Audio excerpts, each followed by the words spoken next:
Before tonight's story begins, let me ask you something. Something simple but strange. Tell me, where in the world are you listening from, and what hour of the clock holds you right now? Are you hidden in a small apartment as midnight creeps closer? The hum of your city just beyond the glass? Are you somewhere far quieter, where the night stretches endlessly, and the only sound is the turning of your breath? Or perhaps it's morning where you are, the world yawning awake, while you sink into a story that belongs to shadows and ghosts. Share it below. We want to know not just your place, but your time. Because stories like this slip differently into the mind depending on the hour. Because tonight's tale is not simply about a city of neon. It is about a desert where bones whisper beneath the sand. It is about men who carved empires out of emptiness, who built cathedrals of light on foundations of silence and blood. Las Vegas, the city that claims to never sleep, was once a place where sleep itself was dangerous, where fortunes were won under chandeliers, and lives were lost in the dark beyond the Strip. What you know as the glittering playground of chance was, in truth, the Mafia's masterpiece, an experiment in crime so bold it unfolded in daylight, in front of the entire world, and somehow thrived. Tonight, we walk into that mirage. And we begin. Chapter 1. The desert mirage of blood and sand. Las Vegas, in the early 20th century, was not yet the neon empire we know today. It was a dusty outpost, barely a dot on the map, a railroad pit stop, surrounded by endless desert, with more rattlesnakes than residents. Yet it was precisely this emptiness, this nothingness, that drew the hungry eyes of the American underworld. Imagine the scene in 1931. Nevada legalizes gambling, not with grand speeches about entertainment or tourism, but with the desperation of a state gasping for revenue during the Great Depression. The legislators who signed that bill could not have known they were opening the gates of hell. At the time, Vegas was a town of fewer than 6,000 souls, but to the Mafia, it was the perfect blank canvas. No unions to interfere, no entrenched politicians demanding a cut, no rival gangs claiming territory. Just sand, silence, and the endless possibility of money flowing in like the Colorado River that powered Hoover Dam only a few miles away. And the Mafia knew how to turn that silence into music, the music of slot machines, the clink of chips, and the muffled cries of those who gambled away everything. It is chilling to realize that before America's most famous playground was built, it was designed in smoke-filled rooms in Chicago, Detroit, and New York. It was not a city born of dreams but of calculations. Each casino blueprint written like a battle plan. Each hotel designed not merely for guests, but for laundering empires of blood-soaked money. Las Vegas was not built by architects first. It was built by accountants with revolvers in their jackets, who knew that every dollar bet on a roulette wheel could wash away the stink of bootlegging, prostitution, and heroin. To tourists, Vegas would one day sparkle. To the mob, Vegas was a laundromat the size of a city. But how did they begin? It was not a sudden explosion of neon, but a slow infection spreading across the desert floor. The first mob emissaries to Vegas came disguised as legitimate businessmen, figures like Mo Dalitz from Cleveland's Mayfield Road Gang, Meyer Lansky from New York, and the notorious Benjamin Bugsy Siegel, whose eyes gleamed like a predator whenever he stared at that barren horizon. The locals saw them as investors, outsiders with deep pockets, ready to turn their sleepy town into something more. But behind those fine suits was the shadow of Al Capone's lessons. Money buys silence. Fear builds obedience. The Mafia didn't need to bring guns to Vegas, at least not at first. They brought promises, jobs, construction, opportunity. And the desert, starving for growth, opened its arms. But these promises were poisoned. The hotels rose from the sand like mirages, but each one carried debts to men who could erase you from existence with a phone call. Each wall of the first casinos was paid not by banks, but by extortion rackets back east. And yet the most unsettling part of this story is how quickly the infection took root. By the mid-1940s, while America celebrated victory in World War II, Vegas was already becoming something else. Not a city, not a resort, but a laboratory where the Mafia experimented with a terrifying question. Could crime rule openly, in daylight, with neon lights as its camouflage? Chapter 2.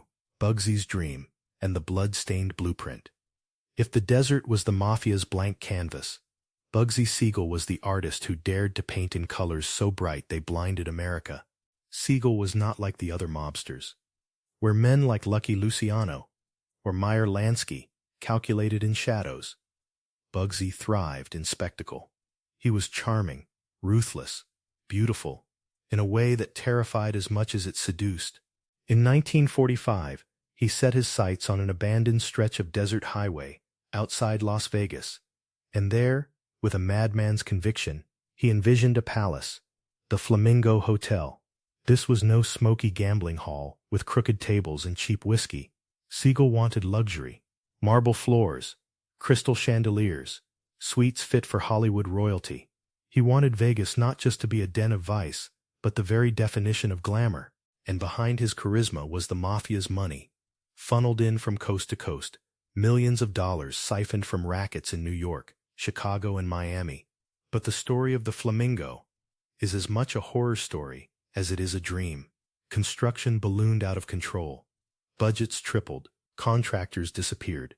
Rumors swirled that Siegel skimmed funds, though no ledger could ever prove it. When the Flamingo opened in 1946, it was a disaster.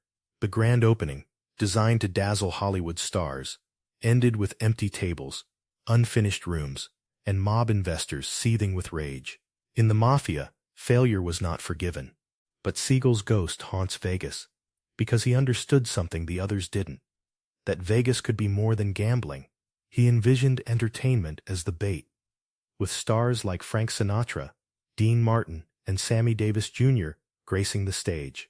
He saw how glamour could draw in middle-class families, how neon could hypnotize farmers, veterans, and dreamers alike. And though he would never live to see it fully realized, his body riddled with bullets in 1947, his eye blown clean out as he read a newspaper in Beverly Hills, the Flamingo became the seed of the Strip. It is chilling to think of how much blood built those walls.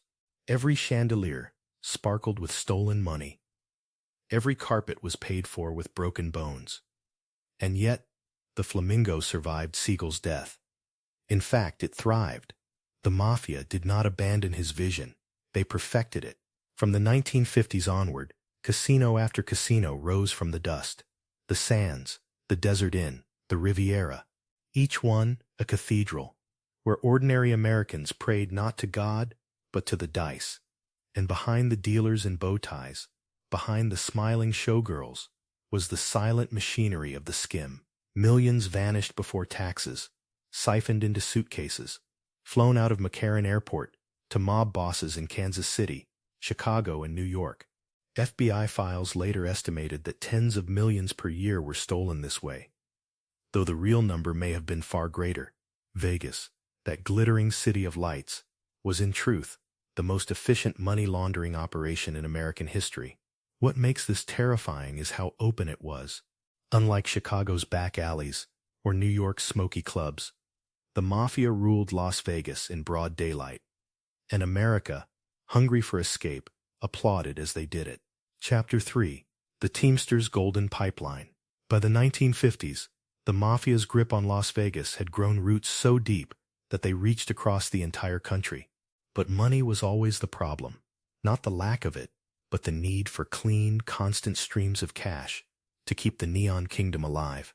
And here enters one of the most chilling alliances in American history, the Teamsters Union. On paper, the International Brotherhood of Teamsters was the proud defender of truck drivers, dock workers, and laborers. In reality, under Jimmy Hoffa, it became the Mafia's private bank. Imagine the audacity. The pension funds of millions of honest working men, the sweat of factory workers and truckers, being siphoned not into retirement security, but into the foundations of casinos on the Strip. By the mid-1950s, Teamsters loans funded nearly every major casino project. Historians estimate that over $400 million flowed from the pension coffers into Vegas construction, a staggering figure when adjusted for inflation. Enough to build entire cities, but in Vegas, it built illusions.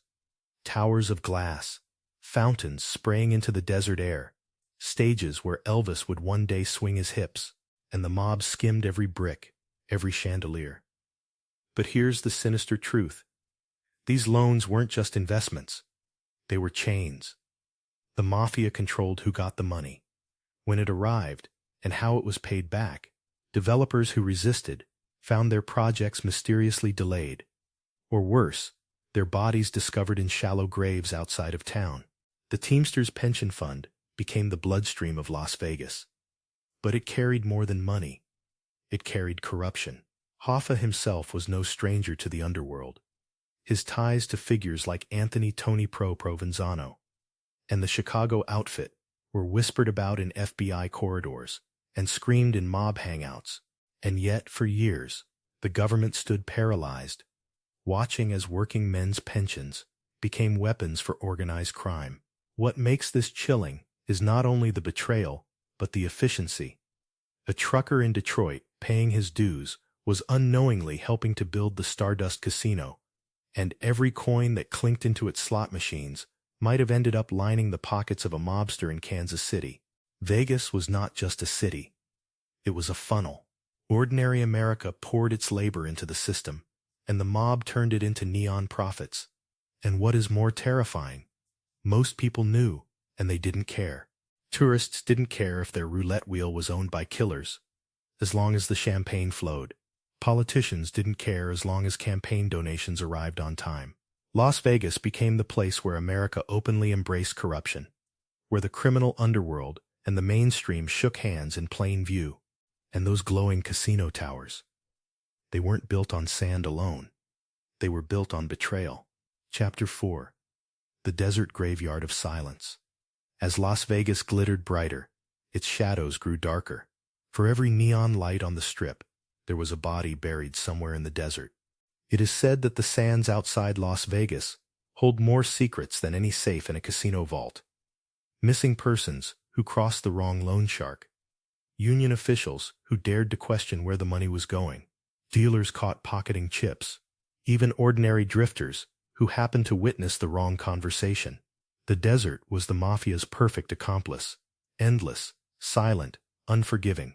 In the cool of night, cars would rumble down dirt tracks, headlights off, carrying bound men who would never return.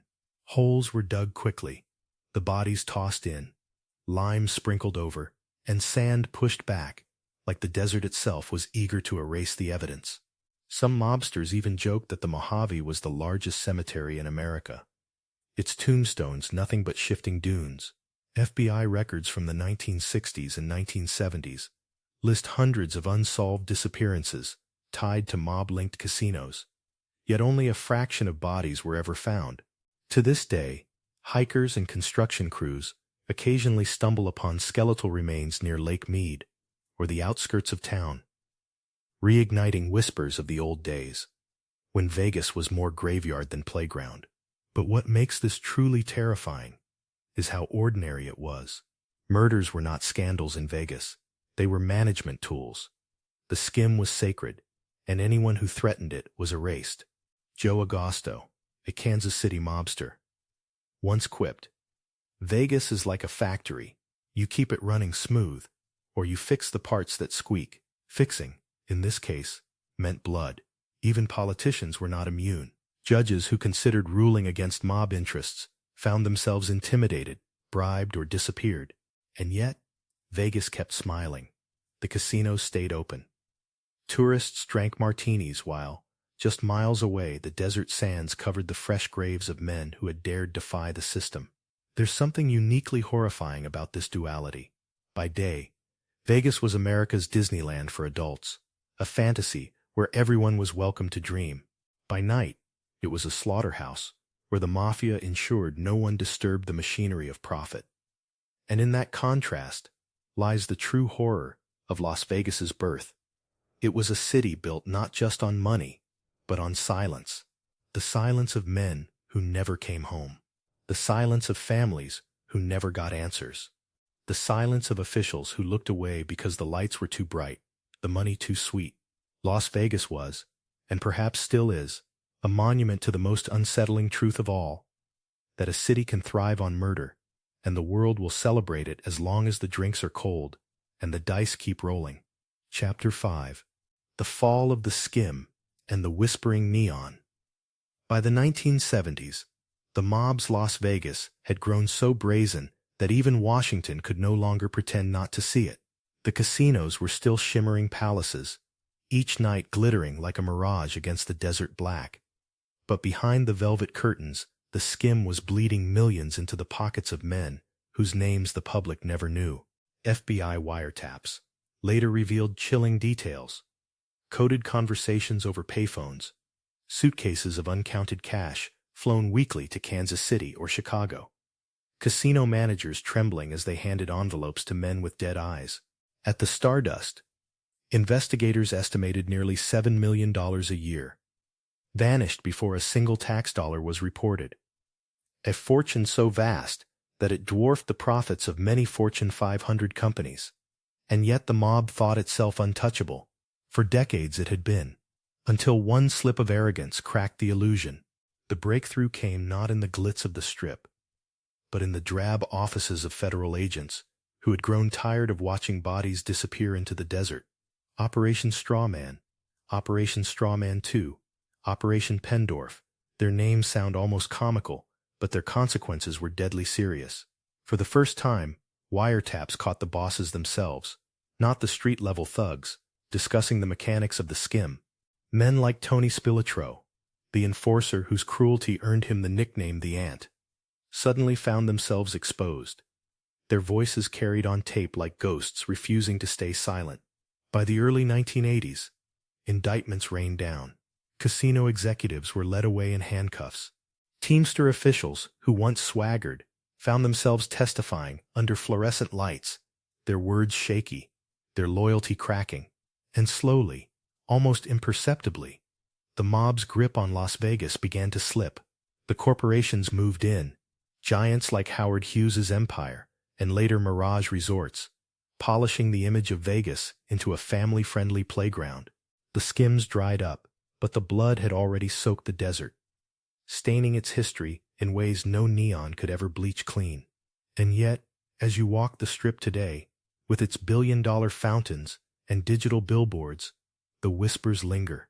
Every light has a shadow, and in Las Vegas, those shadows stretch long. The mob may no longer count the chips, but their fingerprints remain in the city's DNA. The blueprint of glamour, intimidation, and silence they wrote is still followed, only now by corporations instead of capos. Tourists laugh, gamble, drink, and dance, never wondering how many bones lie beneath the sand just beyond the city limits. Some locals swear that at night, when the desert wind cuts sharp and cold, you can still hear it, the muffled hum of old Cadillacs rumbling toward nowhere, the soft thud of shovels in the dirt, the faint click of dice rolling in the dark. Las Vegas is more than a city. It is a ghost wearing sequins, a stage where the dead still perform in silence. And as you drift deeper into rest, let those neon whispers fade, like the glow of a dying sign flickering against the night sky. For the Mafia built Las Vegas. Yes, but the desert still keeps their secrets, and perhaps it always will.